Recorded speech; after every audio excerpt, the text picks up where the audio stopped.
okay, the individual do raise up the amount. They meet up somewhere along the way. Now they charge $5,000, by the way. So they meet up along the way. They pay that money. They do have children. They don't get sensitized by these people.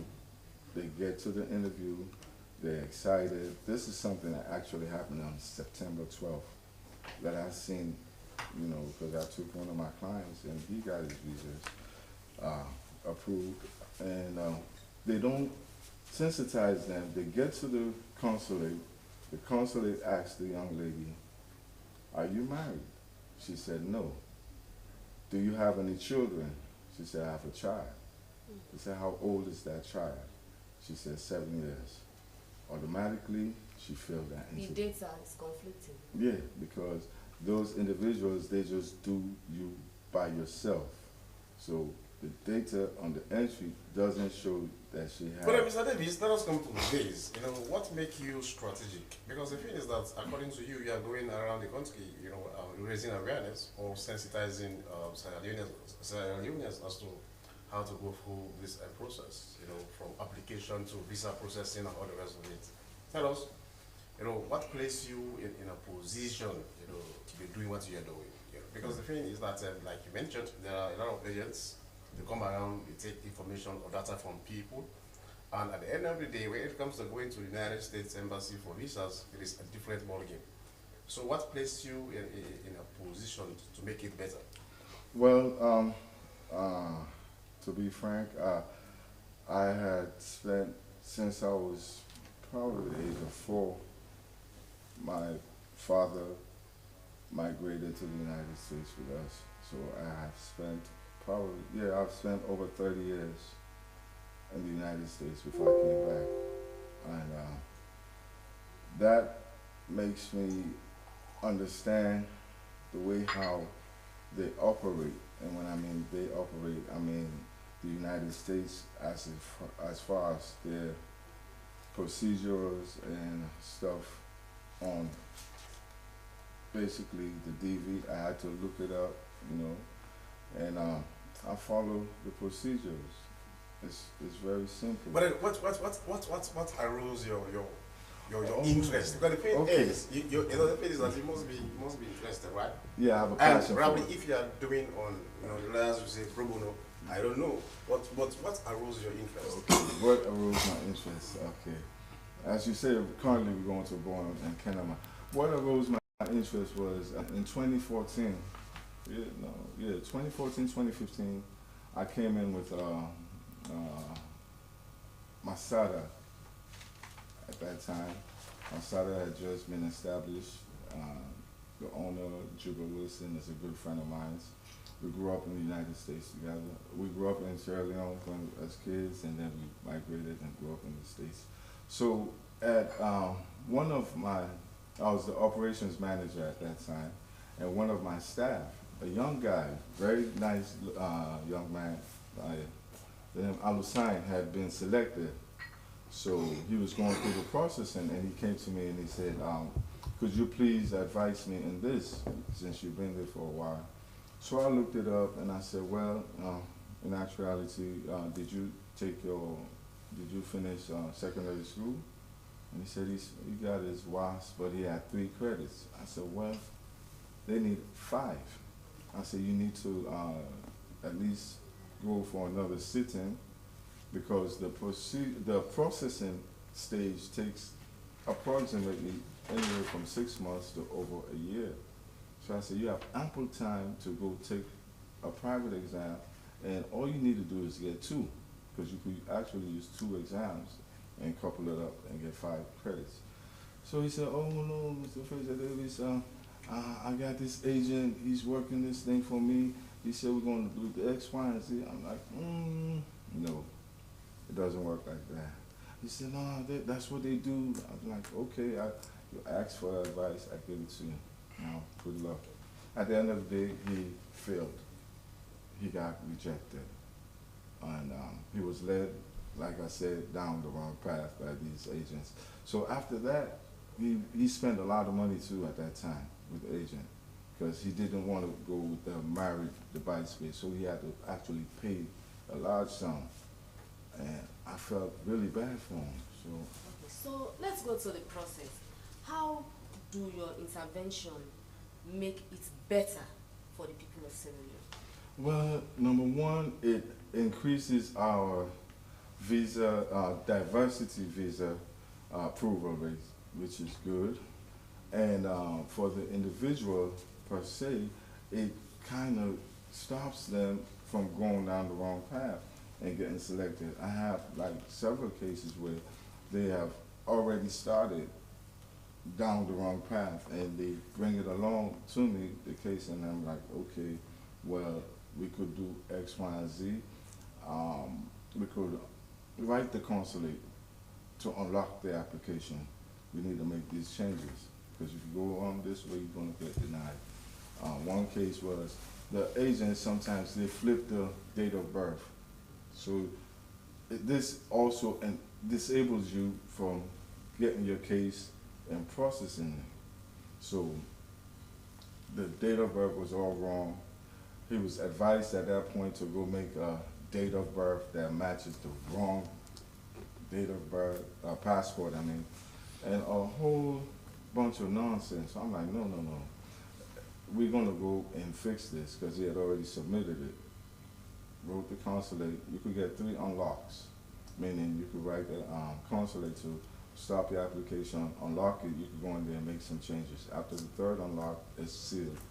So we made the 1st unlock, go inside, make the changes, and he still was leery, and I'm like, you're good. No, Mr. Fraser Davis, over the years you've helped, Sierra Leoneans actually get access to the United States, by guiding them as to how to go about, the visa lottery, processes. And according to you, you came into this thing because that was a very close person to you, and who happened to fall short. Yeah. And as a result of that, he or she was not able to make it to the United States. But the thing is, now you are spending your own resources and going to the provinces, raising awareness and sensitizing people. Somebody may want to ask, why is Mr. Fraser doing this? Where is he getting resources from? It is that probably there is a kind of program that is supporting Mr. Fraser to do what he is doing. Well, in actuality, first of all, for the young generations, they are going to be our future leaders, our future ministers, and I feel for them, being that, a lot of them at this time, the thing, Temple Run, a lot of them just figure that, there's nothing here for me, I need to make some drastic moves. So this is an avenue which is perfectly legal. You could go and make something and come back and do something for yourself. Now, as far as the funding, yes, I put some of my resources on it, and I do hire a lot. The staff has increased, and so what we do on the entries, we do charge what I would call a service fee. A service fee because we have to use internet. We use an i7 systems, which are pretty fast to enable it. We go on with printers, SN, big printers, and we use a lot of manpower individually. So how are you reached? Somebody watching you or listening to you, be interested in knowing where Mr. Fraser is, because a lot of Sierra Leoneans are interested. If people can, sacrifice themselves, wanting to cross the Mediterranean, yes. We know the precarious, attempts they make. Some would die, hundreds, thousands of our compatriots. Not well. When I say Africa or West Africa, we are a community. Yes. You understand? And so we are losing lives. Yes. Very strong, energetic young men are dying, women, girls. Vibrant. So how, there is no doubt that a lot of people want to get out of here, out of the continent or out of this sub-region. Bingo. So how are you reached? Okay, I have a building. My headquarters is right there on Freetown Road. on my 13 Freetown, right opposite the market. And my line is always available. I get, calls for assistance from people who, my lines, I can give it up, 099-329947, 099-329947. The orange line is 074-439573, 074-439573. And as far as like the provinces, like you said, I went out there last weekend and we did a rally, and it's amazing how many people are interested. So based on that, we are trying to touch on all the 12 districts, and like I said, that fee sometimes we void it. We void it for like the villages. We go in the interim. There are cases where, like you said, I do pro bono. I'll go in there, I'll see individuals, young individuals, doing hard, trying to get their education up. And once I notice that they have accomplished that threshold that's needed, I will do it pro bono and let, God do the rest if they get selected. All right, thank you so much. And he is Fraser Davis. Well, he is on a campaign and trying to raise awareness on the processes involved in, acquiring a visa for the U.S. visa lottery program. Thank you so much. And the program you are still watching is Good Morning Sierra Leone, live on the Sierra Leone Broadcasting Corporation television. And we are also on social media platform, web, Slbc Television, and other social media platforms, including YouTube. This is Good Morning Sierra Leone. Now we go on to sports. It could be recalled that Sierra Leone's national team, Leone Stars, have secured a crucial victory against Ivory Coast during their return leg match in the 2025 AFCON qualifiers. Played at the SKD Stadium in Liberia, that is the Samuel Kayando Stadium in Liberia. The only goal of the match came in the 85th minute from Amadou Bakayoko, who scored with a header, sending the home team to victory. What does this victory mean for Leone Stars and their chances to qualify for AFCON 2025 in Morocco? Well, in the studio to talk more on this is a sports journalist and analyst also by Ali Sise. Good morning. Sise, welcome to the program. Good morning to you, Sheku. So I can remember the last time we were here analyzing Leone Stars' chances of going to AFCON 2025. Well, I'm not a pessimist anyways, but I was a little bit doubtful, But now, what happened a few days ago actually gave us, has proven otherwise. Well, probably so, but yes. But the thing is that, well, I have no doubt in Leone Stars, the ability of our players to play, but converting their chances into goals is what the question mark lies. But the thing is, now, apparently, what does this victory against Ivory Coast mean for Sierra Leone's chances to qualify to Morocco? I mean, AFCON 2025 in Morocco. I think it means a lot. On Tuesday the 15th, we played, as you rightly said in your preamble, we played against the Elephants of Ivory Coast in Liberia, SKD Stadium. That's our own home match. We play away from home due to the ongoing work at the Sheikh Stevens Stadium. And we are in Group G together with Ivory Coast, Chad, and Zambia. Presently, we lie third in the table with 4 points. Ivory Coast still leading the table with 9 points, and Zambia second. 2 remaining matches which we play on the 12th and 15th of November. Our chances are really open for us to qualify. What we need to do now, on the 12th, we are going to travel to Chad to play against Chad. They also have 2 points. We need to win that match. And by then, Ivory Coast will host, or Zambia will host Ivory Coast. Then our last match will be on the 15th of November in Monrovia against Zambia. So Zambia have 7 points, so we need to win all our 2 remaining matches, Chad and Zambia, Chad away and Zambia at home.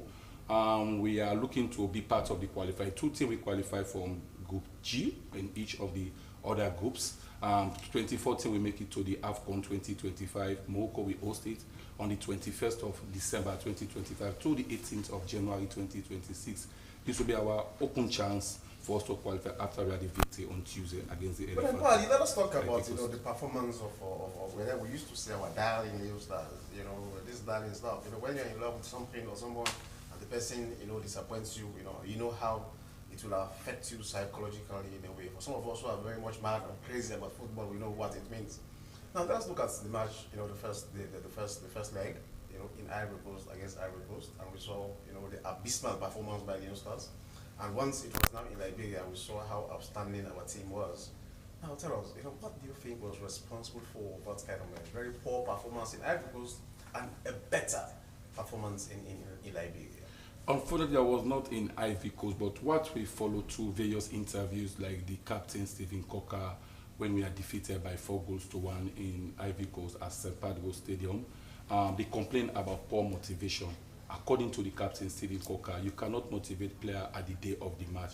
Motivation will not come the eve or the day of the match. You can do the motivation long before the match. So maybe poor way of motivating them. Although others saying different, because when we played the Ivorians on that fateful on the 10th of October in Ivory Coast, we saw the first half performance was very good. They took the lead early in the 3rd minute before we had equalizing in the first half. It was a 1-0 draw in the first half. We played well. When the team came from the dugout or from the dressing room, it was a different ball game. Whether it was naive or whatever, was fighting against the Ivorians. But for us who watched the match as an analyst and journalist, I think one, it was due to poor team selection and also the positioning of players.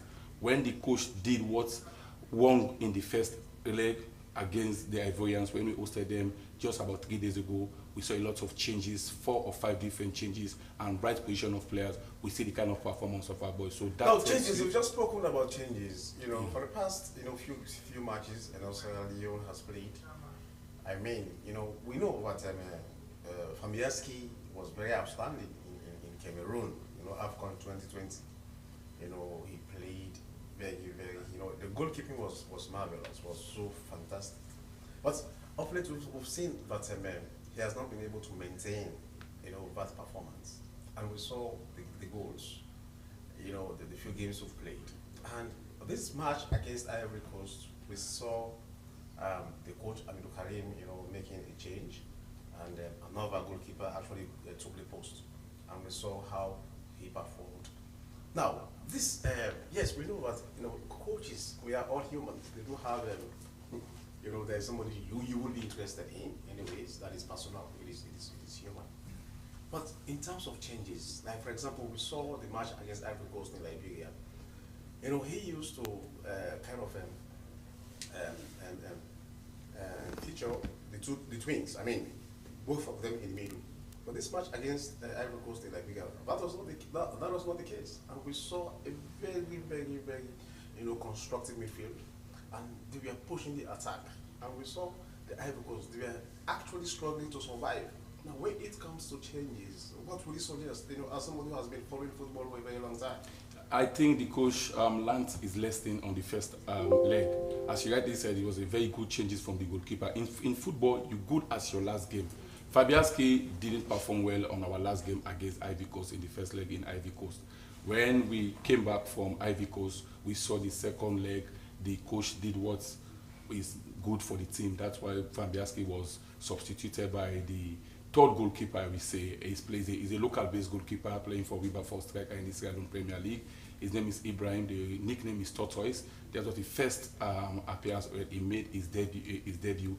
We saw it was composed, very steady in goal. And also the twins, as you rightly said, Alassane was only feature, Alassane was on the bench. We saw the kind of performance. And Doumbia, we call Diaby, played well. So 4 different changes when you look at the first leg. Tells you that due to poor positioning of players or poor selection and also wrong changes in our first leg resulted to us to be defeated by 4-1. When it did what went wrong in the first leg, we saw the performance of our boys and the goal came the right time in the 85th minute, as you rightly said. So at even the goal puncher, Bakayoko, it just made a transfer from the English Championship to the J League in Japan. They call it the Japanese League.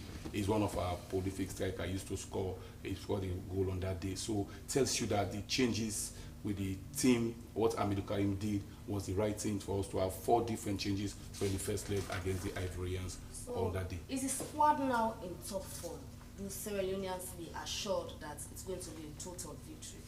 Well, from that performance, I believe they are determined. Although people used to say when our national team play big teams, they put on better performance playing the average team, because that's what we are facing now with this kind of difficulties of our qualifying. We played our first game against Chad. We are unable to have the 3 points. We just share the points, 1 at piece. So looking at it now, we hope going to Chad, we have the 3 point needed. And that is a very important match for us to qualify. Yes, we are already dead before, after the 4-1. When we came in the second leg, we are alive again. So we hope with this kind of chances on our head, we need to win our 2 matches. As long as we win our 2 remaining matches, we don't want to know what Ivory Coast, Chad, and the rest we do in the group. For us to win our 2 matches, we give us 6 + 4. But then what do we need to do now? You know, the thing is that, you know, the reward for hard work is more work, and we know that we have to play against Chad and Zambia.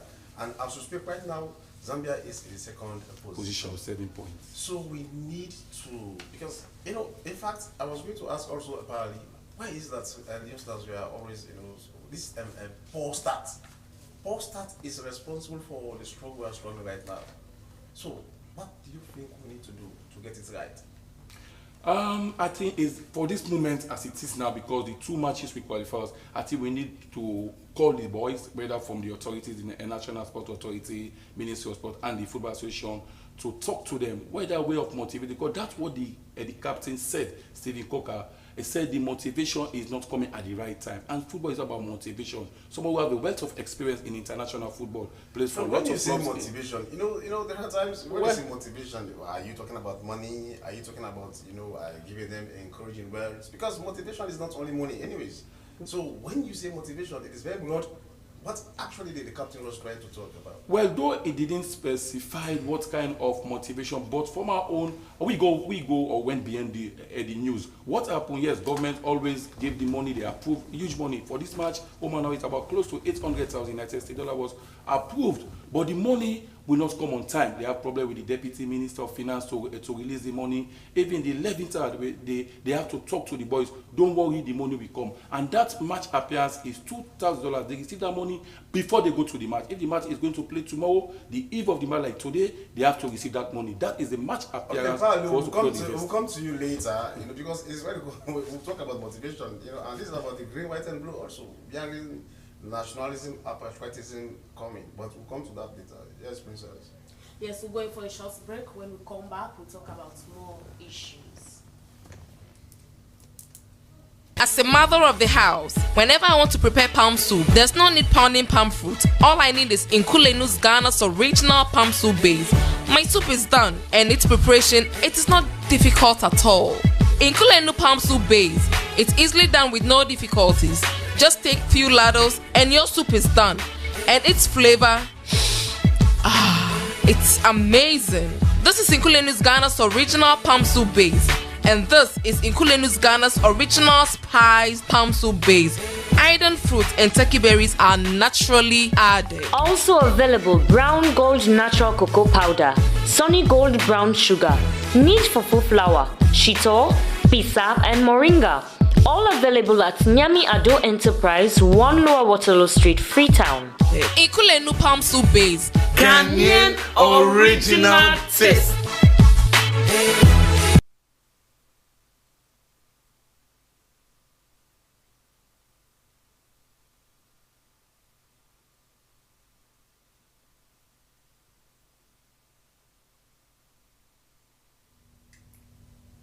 You're still watching our breakfast show from public broadcaster Good Morning Sierra Leone.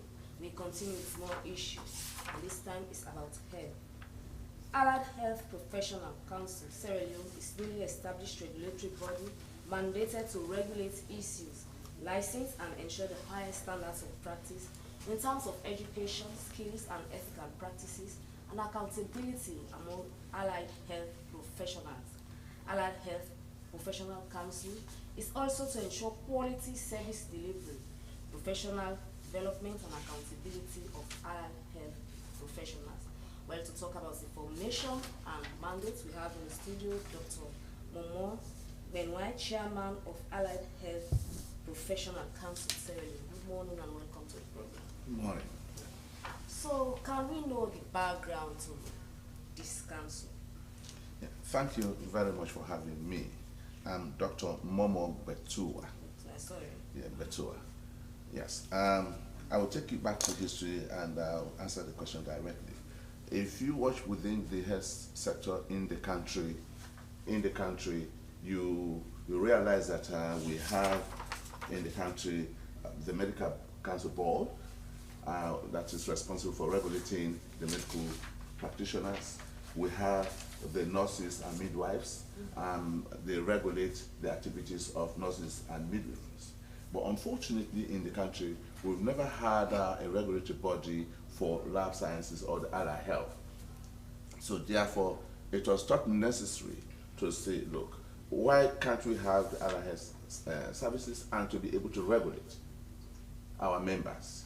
And in health sector, when you talk of medicine, when a patient gets into a hospital, from my own discipline, I'm a laboratory, a researcher. You get to a hospital, the first question you ask is, oh doctor, I'm having this, I'm having fever. Then what does the doctor do?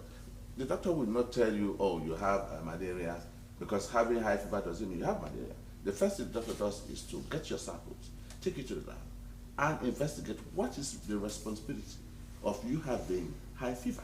It is from there in we are able to diagnose that patient. So therefore, it was of vital importance that we are able to regulate this particular sector. And in the Allied Health Council, we have different types of bodies, 5. We have the lab services, we have nutrition, we have EPA, environmental, then we have standard bureaus. So all these sectors regulate their own units. My responsibility is, as a chairman, advisory board, is to regulate the laboratory sector, all the disciplines within the lab. 1, the lab facility, the laboratorians working in the lab, the institutions that are training these laboratorians. Because at the end of the day, we have a very vague idea of laboratorians being, these are quack people coming just from the villages and come to the lab. But now what we have done is, in my opinion, if you are not having a degree, you should not be in the lab. You must know the science of your patient, of a sample, before you are able to diagnose a patient. So therefore, we thought it necessary to say, let us develop a curriculum. And in this curriculum, you have A, B, C, D. You must go through all these criteria before you are called a laboratorian. So that is the essence of we being here. Now, Dr. Betiwa, yes, you know, it is a common say or saying, you know, all over the place. It's a College of Commerce, College of Medicines and Allied Health Sciences. Now, you mentioned, you know, lab technicians, you mentioned other areas, you know, that are part of the allied health profession. Now, tell us, when you say allied health, you know, what really do you mean? You know, this for the benefit of those who probably do not know. Yes, we hear allied health. But what is allied health? This allied health really is a composition of the health sector that comprises 1, the lab sector, 2, EPA environmental, 3, nutrition, 4, you have a standard health bureau, and 5, 4 really primarily. So we came together, so because we are very important within this sector, we need to regulate all the city nutritionists. We need to regulate standard bureau. We need to regulate the laboratorians.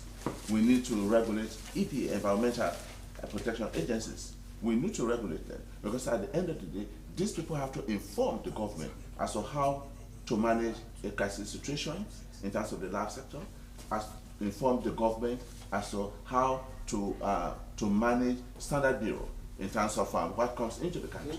So you've now got a statutory mandate. Yes. So there are other players within the same health sector. Yeah. How do you ensure that there is no case of duplication of functions? Thank you very much. That is the reason we have the board officer that comprises these 5 pillars. and we have the council. In the council, we have the same 5 representatives representing each board.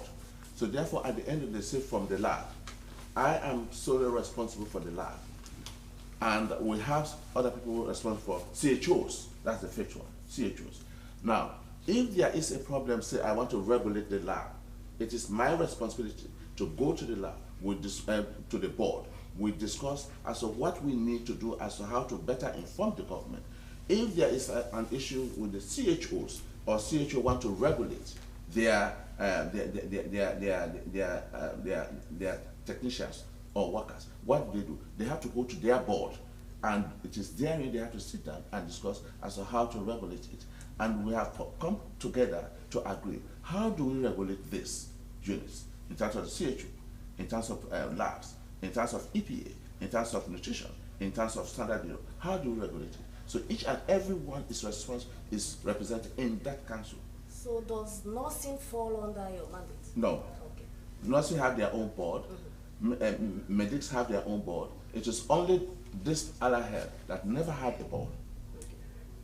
So now, what difference are you going to bring on board? Because the thing is that if it has taken that long, and it's only now that you're having a board, then the question will be, why the delay? And it's better late than, But the thing is now, you've got a board, right? And it came by a statutory instrument, right? Yeah. Which means by the president. You are legally placed. Legally, yes. Legally placed. Yes. Now, when it comes to enforcement, what will you be looking for? Because you've got this tool, you've got the power by law. What will you be doing? What would like to see you doing? Because the thing is that you cannot just have an instrument, you have a tool, and yet nothing is happening. And people are doing things as, you want to maintain the status quo, so what would you be expecting of you? Thank you very much for that excellent question. For far too long, specific for the laboratorians, because they are not licensed, there's nobody to govern them appropriately. And there's no reward for their activities. The question is, what will I be doing? Firstly, I am going to present the lab to the nation as being fit for purpose. How?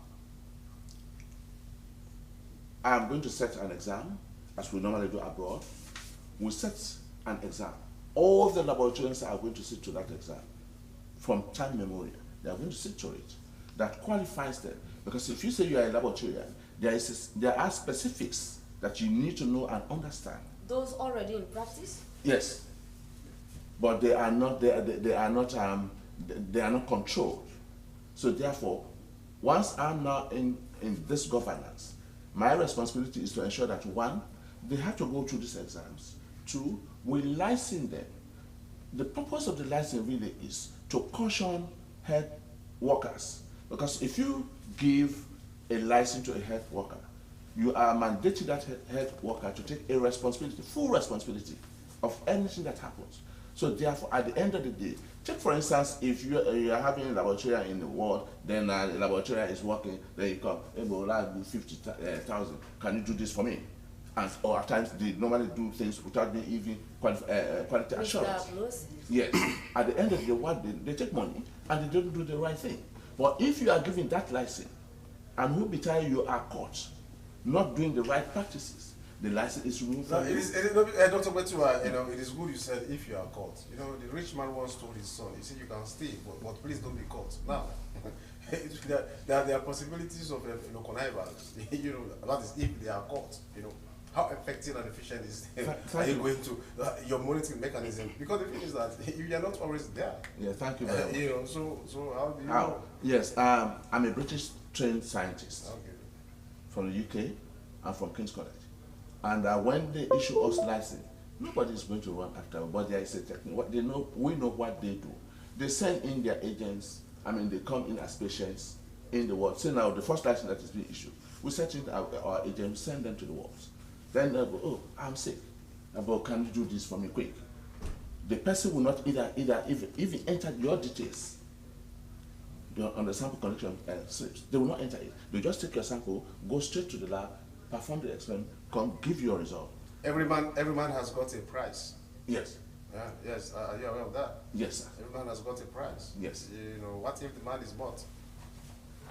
If the man is bought, Bribery. bribery. I totally agree with you. And anyway, you are right.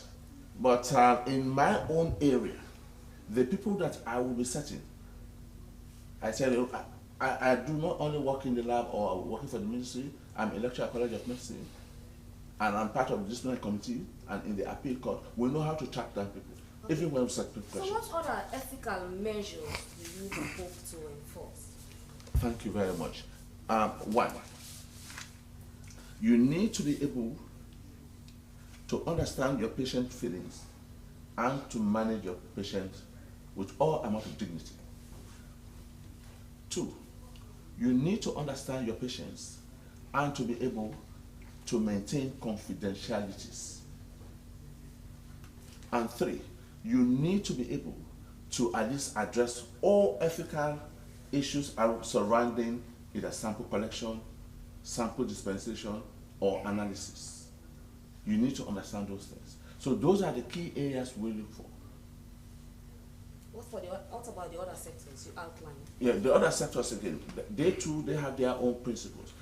So for CHOs, it's the same. For CHOs, for you becoming a CHO and now you being licensed, there are a few criteria you need to fulfill. That one, confidentiality, you need to maintain that.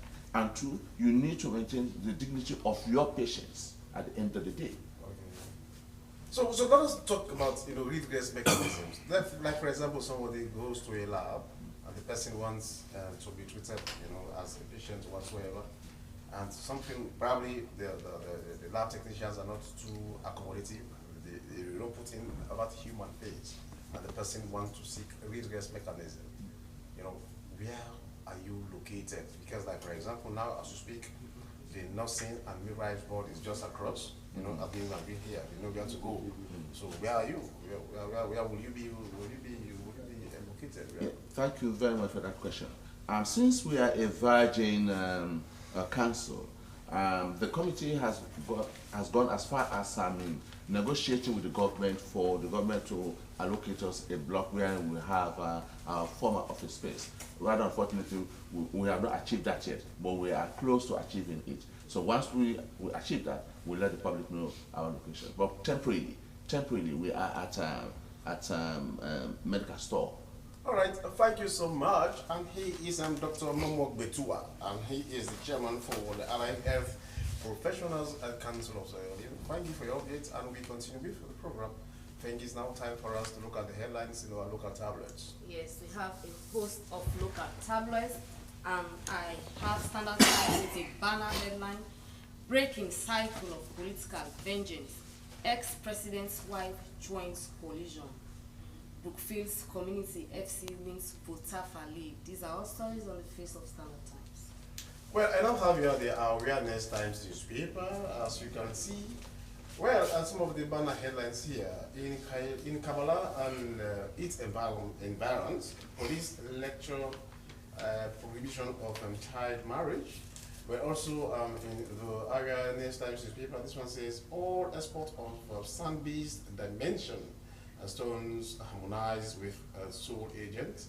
But also here you can see IGP's Celu leads consultative meeting on Police Act review. Right for food for a better life and better future was World Food Day theme. These are the stories you can see. Well, there are more stories inside, but then you have to go and buy and read for yourselves. These are the stories in our Awareness Times newspaper. Concord Times says Mayor Yvonne Akisoya received 2024 German Africa Prize in Berlin.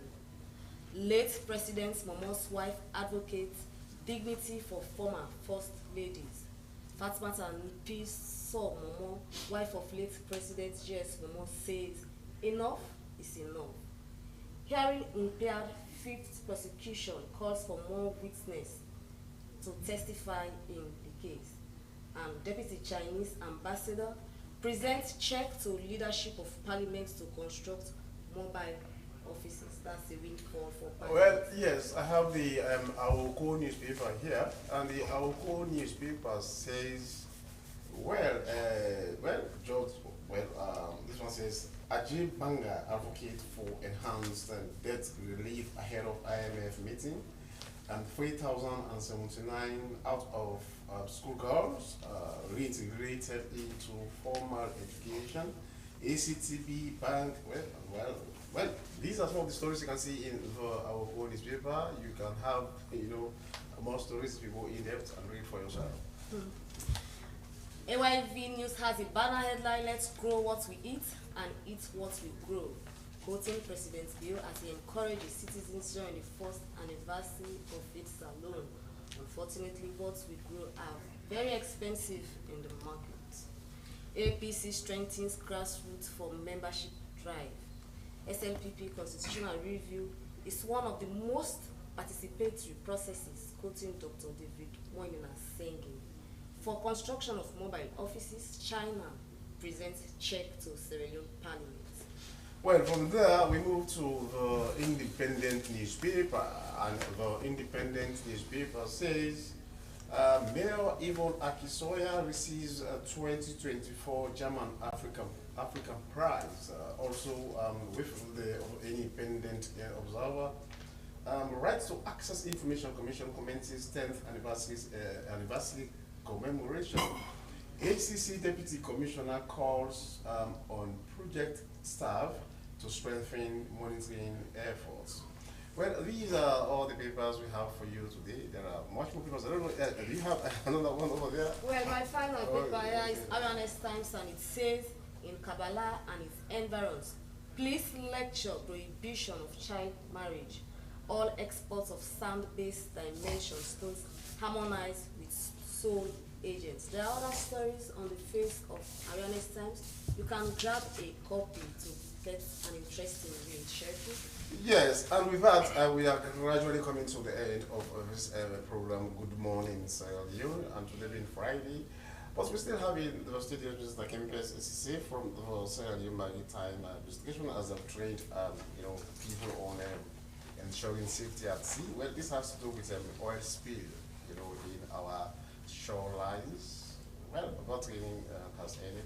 But then Mr. Kempes is here to tell us more about what next.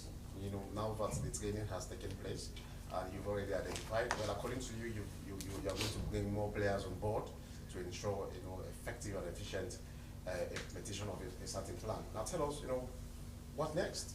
Yeah. There was a question you asked me in relation to we are not only focusing on OSP, okay, but because GIWACAF, their own objective is to prepare these 22 West African nations, inclusive Sierra Leone, to respond to spill, if there is an OSP incident. We also focus on like plastic pollution and the rest, but the impact an oil spill can create is very, very huge, and the consequences are very, very enormous. So the focus is actually we turn our focus on oil spill, but also we have another aspect of really addressing the issue of plastic pollution. And we normally do nationwide awareness, and we are also planning as an administration to acquire an aquatic skimmer. It is easy to collect plastic on land, but on top of the water, it is difficult. It's only Jesus Christ that has the power to walk on top of the sea. So you need those kind of equipment, that will enable you to clean the waters of Sierra Leone. So our next step is the training actually gives us an insight into how we can actually improve on our plan. Okay. Before this time, when the plan was developed, the NDMA was not established at that time, and now they are here. So we have to incorporate them, and so many other changes has really, really taken place when it comes to OSP response. And so now that we have got the training, and the training also provides us on how actually we will implement the plan. Okay. Yes, the various actors. Okay, Mr. Kempes, I know that you have a lot to say, Yeah. but then we have to go because time is not in our favor. He is Duramani Kempes Sise, and he's Senior Environmental Manager, Maritime Administration. But thank you so much for your updates this morning. I know it is work in progress. Thank you very much. Thanks so much. Now, Dr. Getua, now that you've identified where you are located and where people should locate you, although you are yet to get, an office space, right? According to Yes, please. But then, now tell us, what will you be doing in the short run? Very few seconds. Where are you going to start from? Where we're going to start from now is, one, we're still kitchen for our office space. Two, we're preparing exams for all personnel to take. And three, to give license. And for us to be able to give license, they have to register and they pay the fees. We are going to send the form online. All laboratorians, you apply. Once you apply, then at the end, we're going to set an exam, day and date. Then they will go for the exams. Once they pass, we'll give them the license. And then we start from there. The license could be retrieved. We can be retrieved. Okay. Yes, can be retrieved. Okay. Thank you so much, Dr. Betua, and he is the chair of the Allied Health Professionals Council of Sierra Leone. Labs. Labs. Now, apparently, Sierra Leone stars our dialogue. Well, we have 2 more matches to go to play, and winning those matches automatically qualifies us to AFCON 2025 in Morocco. What should be our expectations? Well, the fate is on our own hand. We don't rely on any of the other teams. We just need to win our 2 remaining matches. On the 12th, we travel to Chad. Thank God, Chad Stadium is being banned presently. So they play neighboring country to Morocco, Cameroon. So we travel to Cameroon to play against Chad. They use that as their own home turf. And also the 15th, we prepare to play Zambia at home in Liberia as our own home match. So we just need to win those 2 matches automatically. And we qualify for the very first time. Thank you so much, Barry. I know the discussions continue. Thank you so much. And it has been a good morning, Sierra Leone, which came to you live from the Sierra Leone Broadcasting Corporation television and our social media platforms. Many thanks also to Mr. Getua from the Allied Health Professionals Council and Mr. Kempes from the Sierra Leone Maritime Administration. Well, that is how we say goodbye. It has been good morning, Sierra Leone. Many thanks to the entire production team, especially producer Joseph Stanley. I am Shaku Smiler saying goodbye. Have a happy weekend. I am Princess Gibson. Thanks for your time. Goodbye. As a mother of the house, whenever I want to prepare palm soup, there's no need pounding palm fruit. All I need is Nkulenu's Ghana's original palm soup base. My soup is done, and its preparation, it is not difficult at all. Nkulenu palm soup base, it's easily done with no difficulties. Just take few ladles and your soup is done. And its flavor, it's amazing. This is Nkulenu's Ghana's original palm soup base. And this is Nkulenu's Ghana's original spiced palm soup base. Iron fruit and turkey berries are naturally added. Also available Brown Gold Natural Cocoa Powder, Sunny Gold Brown Sugar, Neat Fufu Flour, Shito, Pisap and Moringa. All available at Nyami Ado Enterprise, 1 Lower Waterloo Street, Freetown. Nkulenu palm soup base. Ghanaian original taste.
OKNP landscape is more rich in biodiversity.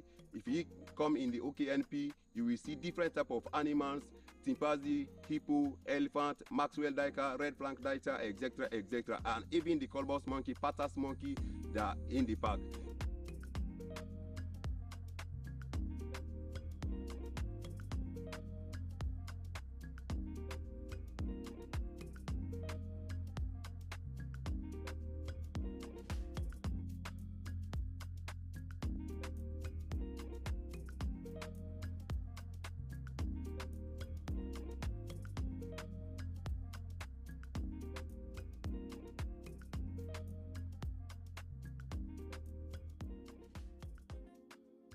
We're here this morning with the Wabile Eco Guards, with Dr. Moses, Amara, Emmanuel, and Dr. Rosa, doing the camera trap practicals and also how to do reference video making. We're getting ready for tomorrow as we're going to go to the field for 10 days to set up camera trap in 3 different locations with 3 teams. We survey the transect and take data and also do camera traps. For some transect we have 2 cameras, for some transect we have 1, and some transect we just have to resurvey. Being one of the Wabile staff, we don't learn a lot today, from yesterday to today, concerning this camera trapping. We will go for 10 days. I'm Eco Guard for Wabile. I have learned a lot. We are here for training how to set up camera trap, also with a transient land. I'm very happy for being Eco Guard for Wabile because I have a lot of experience now how to protect this land, and I know what to do and what not to do in the forest.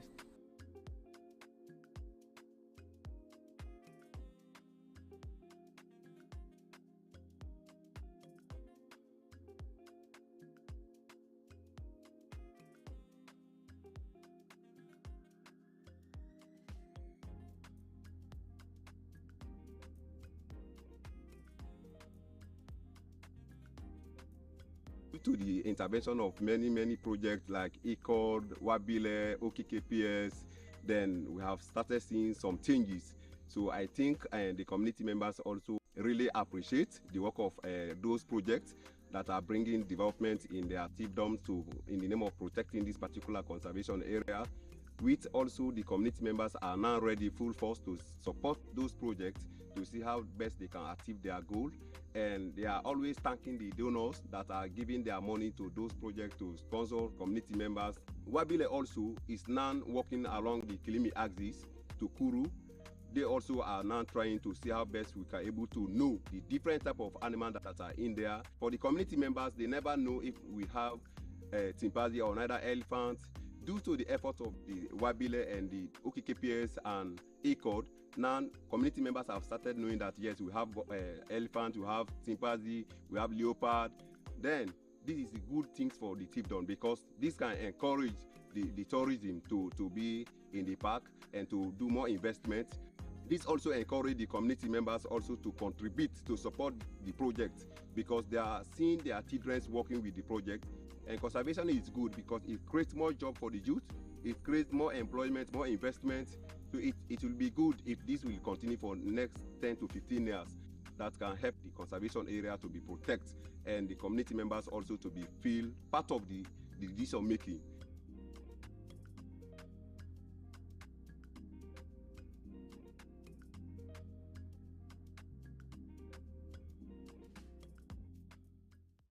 You ready for the Zoom meeting today with the investor them? Yes, boss. I'm ready for the meeting today. And I don't download all the reports they sent to me on the internet. Make sure so you get super connection because I don't want one problem during the meeting. Everything is okay. Everything is fine. Counting on you, even though we're not in the same office. I will be with you every step of the way.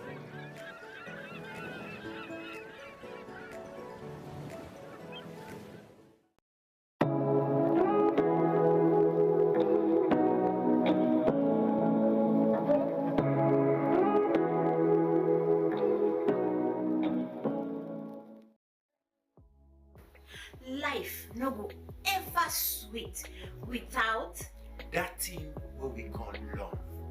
Now that make. No fact on a very good program. Where any big person can look and enjoy. Now the kind program we for spend time for watch. Now the kind program we for spend time for sit down for look. And this program it may around land for my and I wonder you say life.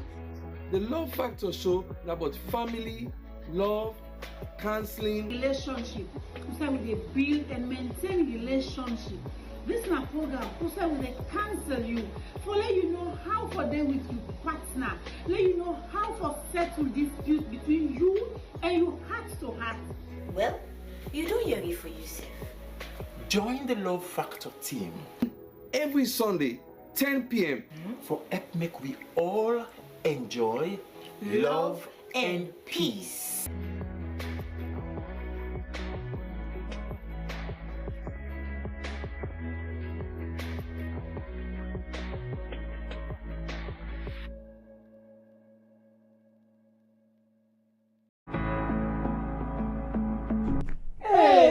Me, for can go na junction for go buy EDSA credit. It want money. Say you want for Gona State.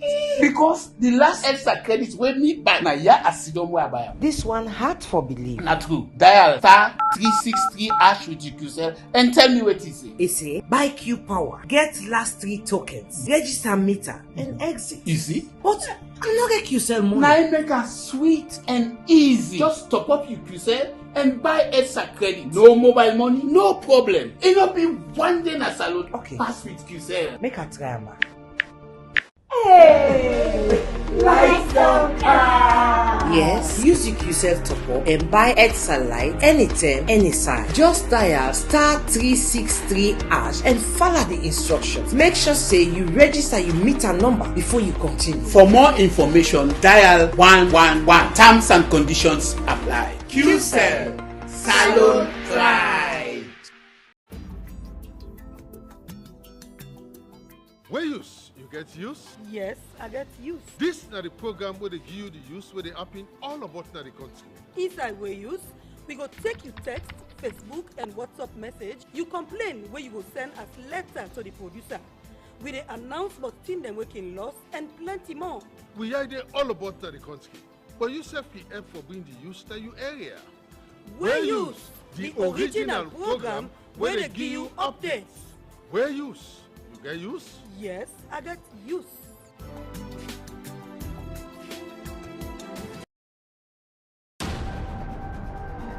Sierra Leone is a country on a new path, a new path of development, a new direction. As we awaken to a new sense of patriotism and pride as Sierra Leoneans, the Slbc brings together enlightened senior citizens with much experience to help steer Sierra Leoneans on the path of a defined course of pride and consciousness, a constructive nationalism. So, join the Slbc for the program Constructive Nationalism. Come and let's build Sierra Leone every Saturday at 3 p.m. on the Slbc. Constructive Nationalism on the Slbc.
am Aminata Fofana, a reporter, a presenter, and an anchor for the Slbc. I am Dennis Fraser, a reporter and presenter here at the Public Broadcaster, and this is the Slbc. Hi, I am Sierra Leone, a news anchor, a reporter, radio presenter, and announcer. I find pleasure in keeping you updated, and it's a pleasure. Hello everyone, I am Stella Frederica Bangura, a reporter and presenter at the Sierra Leone Broadcasting Corporation. Stay tuned all day, every day. Cheers.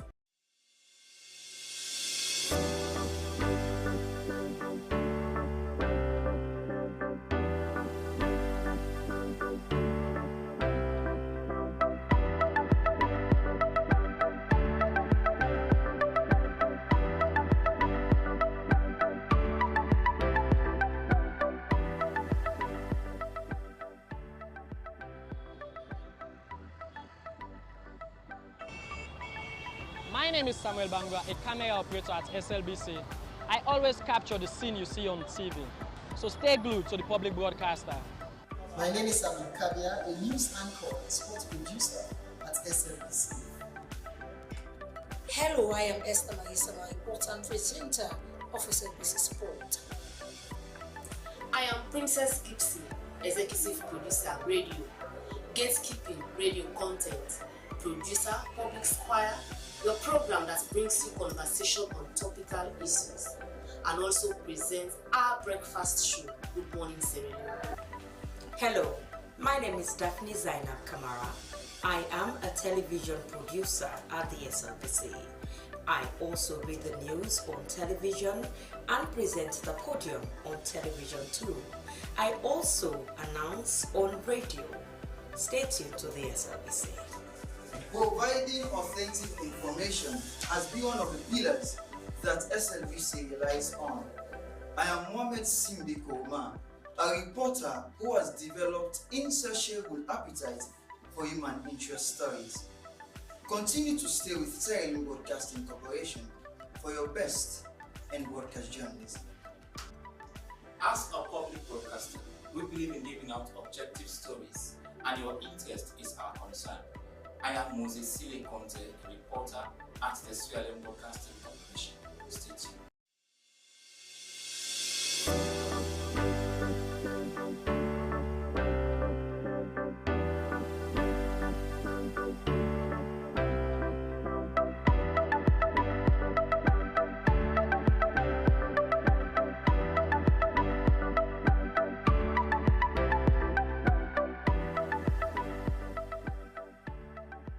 We are the national broadcaster, and I am Sulaiman Baba Toure, a reporter and presenter at the Slbc. Your voice, my voice. From the commercial department, I am Regina Bangura. You are watching Slbc. Your voice, my voice. I am Jonathan Turner, a reporter for Sierra Leone Broadcasting Corporation, Slbc. As a reporter, I do stories on education, health, politics, and more. Stay glued with Slbc to watch my stories. Your voice, my voice. Lucian Ganda, producer Wayus, and producer and presenter Christian Renditions on TV. This is the Slbc. I am William Wise, presenter Wayus and also reporter at the Slbc, and this is the Slbc.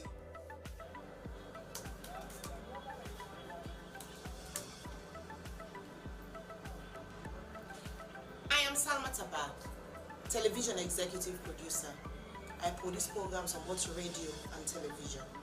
I'm a news anchor, a presenter, an announcer on radio.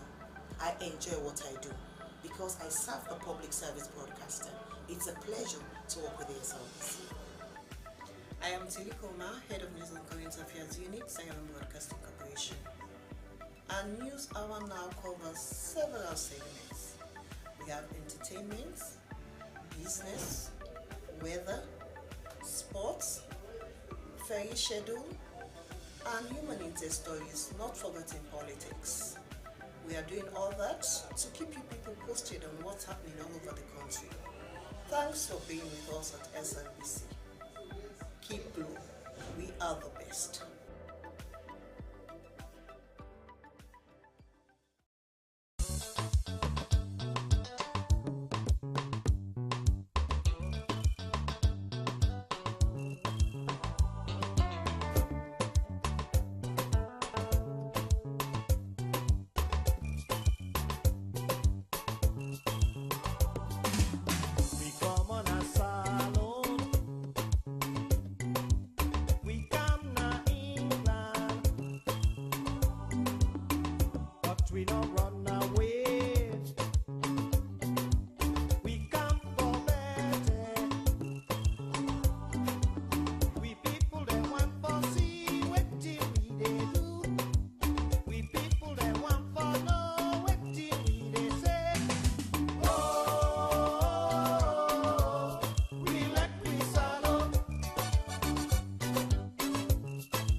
بسم الله الرحمن الرحيم الحمد لله رب العالمين والصلاة والسلام على رسول الله وعلى آله وصحبه أجمعين.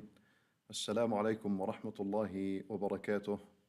My dear respected brothers and sisters in Islam, today is Friday and I wanted to discuss with you something about the day of Friday and its importance and significance in the life of a Muslim. My brothers and sisters in Islam, we need to pay attention to the day of Friday and it is a unique day, and it is a day of worship. Ibn al-Qayyim rahimahullah, when he described the day of Friday, he said that the day of Friday is a day of worship. And the day of Friday is like Ramadan among the months. Allahu Akbar. This is a huge word from Ibn al-Qayyim. He said the day of Friday is like Ramadan from among the months that we have. And the last hour on a Friday, which is the hour in which the dua is accepted, that is like Laylat al-Qadr in its importance. So you see how you and I prepare for Laylat al-Qadr during Ramadan, and we understand its importance and its significance. Then the last hour on a Friday, which is just before the sun sets, in where the dua is accepted. We'll speak about this in detail a little later in this lesson. But that is like Laylat al-Qadr. It should be given the same concern and the same importance as Laylat al-Qadr. Subhanallah. My brothers and sisters in Islam, the day of Friday, it was called Friday, which in Arabic is al-Jumu'ah. It comes from the word jama'a. Jama'a means together.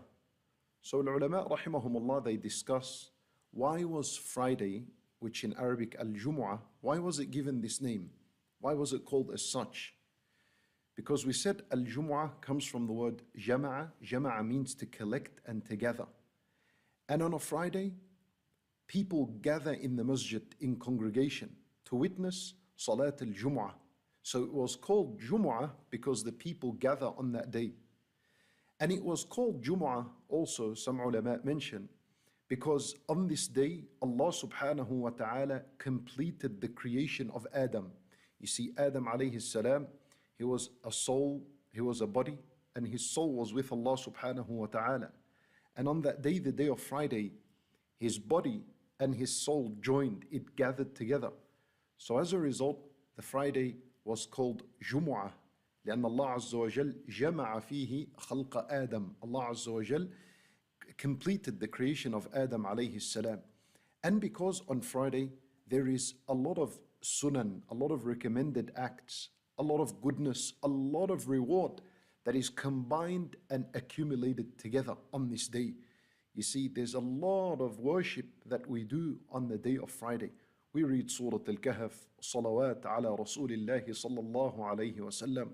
We pray Salat al-Jumu'ah. There's a dua that's accepted, a dhikr on this day. Ghusl is recommended on this day. Coming early to the masjid is recommended on this day. And no other day in the week gathers so much goodness and so much sunan more than Friday does. So as a result, al-Jumu'ah was called Jumu'ah because of a lot of goodness and a lot of sunan combine and accumulate on this day. My brothers and sisters in Islam, I want to share with you a hadith of Rasulullah sallallahu alayhi wa sallam, in which he discusses to us in detail what Friday is all about. Pay attention to this hadith. This is the hadith in which Abu Hurairah radiyallahu anhu narrated, and it's an authentic hadith. And Nabi sallallahu alayhi wa sallam, he said, خَيْرُ يَوْمٍ طَلَعَتْ فِيهِ الشَّمْسِ يَوْمُ الْجُمُعَةِ. That the best day on which the sun has risen is the day of Friday. Allahu Akbar. The best day of the week is the day of Friday. What does that mean? That means the day of Friday is a day of hope. It's a day of mercy. It's a day of blessing. And Nabi sallallahu alayhi wa sallam himself is telling us that the best day in which the sun rose upon is the day of Friday. Allahu Akbar. So every Friday, a person should be looking forward to Friday, not because it's the end of the week and tomorrow, Saturday and Sunday is a school holiday or it's off work and we have a family time and whatever it is. These are side enjoyments. But the main enjoyment on a Friday is because it's a day of worship. This is why in Nabi sallallahu alayhi wa sallam, he tells us that the best day on which the sun has risen is a day of Friday. And not because it's the last day of the week in where work is finished or school is done. And Nabi sallallahu alayhi wa sallam then continues in that hadith to say, فِيهِ خُلِقَ Adam. Allahu Akbar. On Friday, this is the day in which Allah Azza wa Jal created Adam alayhi salam. He was created on Friday. Yani mankind, the beginning of man was on Friday. This is the best day, and Allah Azza wa Jal chose the best day to create Adam alayhi salam. وَفِيهِ أُهْبِطْ. And Friday is the day in which Adam alayhi salam was removed from the paradise. He was removed from the paradise on a Friday. وَفِيهِ تِيبَ عَلَيْهِ. Nabi sallallahu alayhi wa sallam, he said, and on Friday, Allah subhanahu wa ta'ala accepted the tawbah of Adam alayhi salam. You know, Adam alayhi salam committed the sin. He disobeyed Allah Azza wa Jal's command when he ate from the tree. And of course, immediately after this, he made a tawbah. And Allah accepted his tawbah on a Friday. Yani, what does this mean? It means the day of Friday is a day of tawbah. It's a day in which Allah forgives sins, as he forgave Adam and accepted his repentance on the day of Friday. Wallahi, I tell you, my brothers and sisters in Islam, the day of Friday is a day full of hope. Then Rasulullah sallallahu alayhi wa sallam, he said, وَفِيهِ قُبِض. And on a Friday, Adam alayhi salam's soul was removed. In other words, Adam died on Friday. وَفِيهِ تَقُومُ السَّاعَةِ. Now the hadith gets serious. And Nabi sallallahu alayhi wa sallam, he says, and on Friday, that is the day in which the hour would happen. The Al-Qiyamah, تَقُومُ السَّاعَةِ, the day of judgment will happen on a Friday. Subhanallah. And this is why it is a sunnah to recite Surah Al-Insan and Surah Al-Sajdah on a Friday in Salat Al-Fajr. You know, in Salat Al-Fajr on a Friday, the sunnah in the first rak'ah after reading Surah Al-Fatiha is to read Surah Al-Sajdah. Alif Lam Mim Al-Sajdah. That surah, it's about 3 pages. And in the second rak'ah, after you recite Al-Fatiha, it is a sunnah to read Surah Al-Insan, هل أتى على الإنسان حين من الدهر. You know why?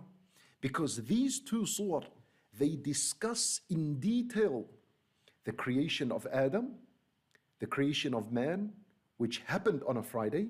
So every Friday you're reminded of your origin and how you were created and for what purpose you were created. And in these two surah, discussed in length, in depth, is the matter of the Day of Judgment and the paradise and the hellfire. All of these matters are discussed in these two surah. And it is a sunnah to read them on the Fajr of Salat, on the Fajr of the day of Friday, so that you can recall and remember these meanings. Yani at Salat al-Fajr on a Friday, you're supposed to be remembering the hour and the day of judgment. And you're supposed to be conscious and you're supposed to be aware of the day of judgment. Because the Nabi sallallahu alayhi wa sallam, he said that the day of judgment will happen on a Friday. Allahu Akbar. And this is why then Rasulullah sallallahu alayhi wa sallam, he informed us about something special that happens every Friday after Salat al-Fajr until the sun rises. A special event. Listen to this. And Nabi sallallahu alayhi wa sallam, he said, ما على الأرض من دابة إلا وهي تصبح يوم الجمعة مصيخة. Allahu Akbar. Nabi sallallahu alayhi wa sallam, he said, because the day of judgment happens on a Friday, therefore there is not a single animal on the face of the earth, meaning every single animal on the face of the earth, when it's a Friday, it wakes up after Salat al-Fajr and it listens carefully and attentively. وَهِيَ مُصِيخَةٌ. It listens attentively and carefully. What is it listening to? It's awaiting the day of judgment. The animals, Allah Azza wa Jal has placed inside of them, He's inspired in the animal that it knows on a Friday is the day in which the day of judgment occurs.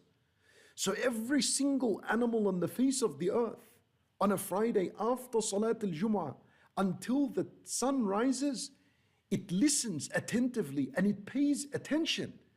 It's awaiting the day of judgment. It might happen, it could happen. Subhanallah, حتى تطلع الشمس شفقا. And it listens attentively because it is worried, it is scared that the hour might occur on this day. Subhanallah. When Nabi sallallahu alayhi wa sallam said, إِلَّا ابْنُ آدَمَ, except mankind. In another narration, the narration and Abu Dawood and Imam Ahmad, إِلَّا الْجِنُّ وَالْإِنسِ, except al-jinn and mankind. They don't await and they don't look forward towards anything, and they don't fear the coming of the hour. And this is due to their heedlessness and their carelessness. Subhanallah. And this is so true. Don't you realize? On a Friday, how many people didn't today, for those that are in countries that Al-Fajr has already happened and has already been called, how many didn't even pray Salat Al-Fajr on time? And no dhikr, no Quran, no preparation for Friday whatsoever. Allahu Akbar. This is, a Friday is a day in which we're supposed to prepare ourselves for the Day of Judgment. We're supposed to be prepared. And the one who continuously prepares himself for the Day of Judgment, as though the Day of Judgment is going to occur on a Friday, bi'idhnillah, Allah Azza wa Jal will make the Day of Judgment easy for him when he's resurrected on that day. You need to prepare. Don't sleep through Al-Fajr on a Friday. Allah, Nabi sallallahu alayhi wasallam is telling us animals, all kinds of animals, and birds and insects, all of them, they listen attentively on a Friday from after Salat al-Fajr until the sun rises. They're listening, they're awaiting, could be the hour, they're scared, they're worried, they're concerned. Except mankind, wal jinn, where is he? You find him asleep on the time of Salat al-Fajr. No dhikr, no Quran, no preparation, as though he doesn't even know what Salat al-Jumu'ah is and what the day of Friday is. وَلَا حَوْلَ وَلَا قُوَّةَ إِلَّا بِاللَّهِ. My brothers and sisters in Islam, if you're still listening, that means you're still alive. That means you still have a chance to reform and to wake up and to understand the importance and the significance of Friday. And I wanted to share this lesson with the Ummah because, how can a Friday go by and you treat it like any other day of the week? That's a crime. That's a crime in itself against yourself. So my brothers and sisters, wake up.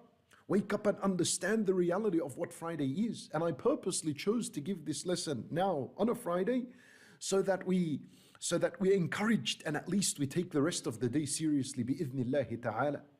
When Nabi sallallahu alayhi wa sallam, then in this hadith, he said, وَفِيهِ سَاعَةٌ. Look how long this hadith is. It's still explaining what makes Friday special and unique in the life of a believer. Nabi sallallahu alayhi wa sallam, he ended the hadith with a gift. With a gift, wallahi, with a gift to Ummah al-Nabi sallallahu alayhi wa sallam. Listen to this.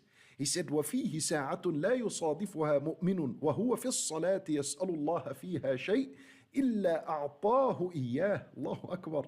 Nabi sallallahu alayhi wa sallam, he says, and on the day of Friday, there is an hour in which there is no believer that is in salat praying, and he asks Allah shay'an, anything, except that Allah Azza wa Jal will give him what he asked. Allahu Akbar. An absolute guaranteed dua on Friday, that if you were to ask Allah for whatever you want, matters of this life, whatever you want from Allah Azza wa Jal in the hereafter, and I'm sure we have plenty of things we want from Allah Azza wa Jal in this life and in the hereafter. There is no believer who prays and asks Allah Azza wa Jal for whatever he wants in this 1 hour, special hour on the Friday, except that Allah Azza wa Jal will give him what he asked. Allahu Akbar. What a gift to Ummah al-Nabi sallallahu alayhi wa sallam. You want something better than this? Allahu Akbar. Now listen to this. Ka'b radiyallahu anhu, who was listening to this hadith, and Abu Hurairah is narrating the hadith, and Ka'b radiyallahu anhu from among the companions is listening. So he had a question. So he said, ذَلِكَ يَوْمٌ فِي كُلِّ سَنَةٍ. He said to him, are you speaking about one day of the year in which there is 1 hour that Allah Azza wa Jal accepts the dua? So Abu Hurairah radiyallahu anhu, he said, بَلْ هِيَ فِي كُلِّ جُمُعَةٍ. This is the hadith of Rasulullah sallallahu alaihi wasallam that's narrated by Abu Hurairah. He said, no, rather every single Friday there is an hour in which you make dua, Allah Azza wa Jal would accept that dua. Allahu Akbar. Now, this hadith, as I said, was narrated by Abu Hurairah, and there were people sitting and listening. So now Abdullah ibn Salam radiyallahu anhu, he heard from Rasulullah sallallahu alaihi wasallam and he added to this hadith. He said, هي آخر ساعة من يوم الجمعة قبل أن تغيب الشمس. he specified when this hour is. He said, this is an hour, it is the last hour on the day of Friday before the sun sets. Allahu Akbar. This is the hour in which the dua is accepted. So Abu Hurairah radiallahu anhu, he said, أليس قد سمعت رسول الله صلى الله عليه وسلم يقول لا يصادفها مؤمن وهو في الصلاة وليست تلك ساعة صلاة.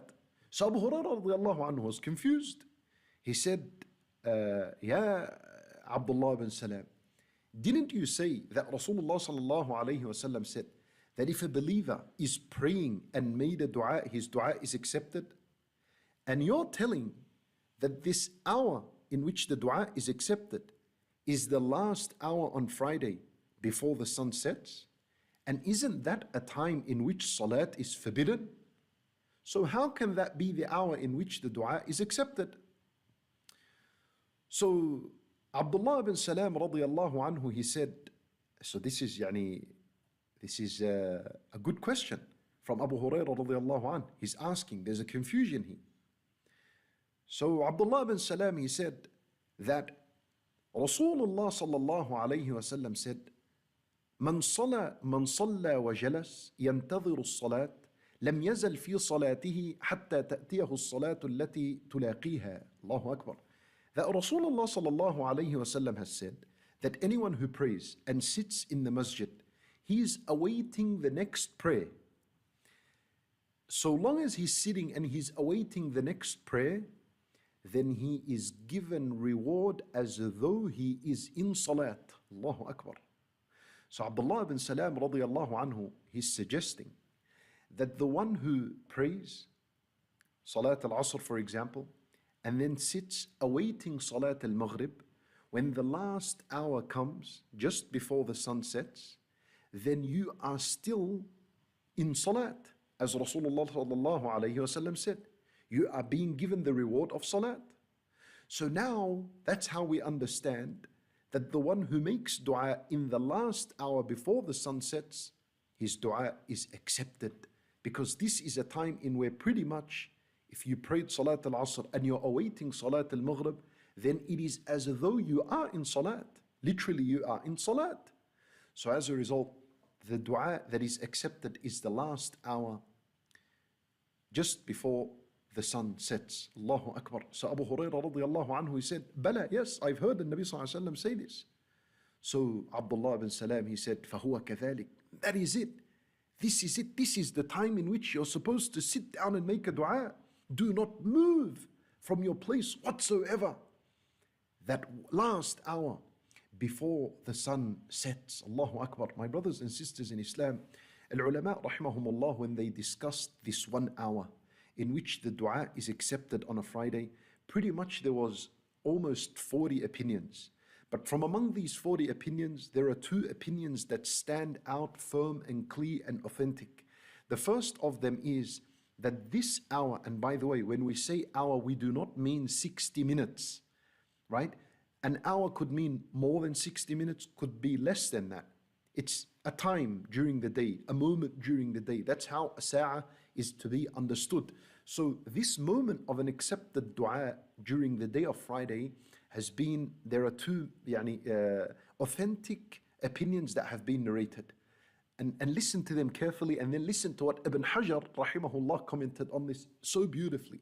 The first opinion is that this moment of an accepted dua on a Friday is when the Imam is sitting between the 2 khutbah. So when the first khutbah is given, then the Imam sits and then he gets up for the second khutbah. That sitting of the Imam is where that moment of dua is accepted and for you to make that dua. Or it could be also where the Imam prays and he's in sujood or in his salat, and that dua in salat al-Jumu'ah, in the sujood, will be an accepted dua. That's an opinion in which al-ulama rahimahumullah said that the accepted dua on a Friday is in between the 2 khutbah of the Imam when he sits, or in that salat al-Jumu'ah. And the second opinion, and it's a famous opinion as well, and it's backed up with ahadith that are authentic, and that is that it is the last hour on a Friday, which is just before the sun sets.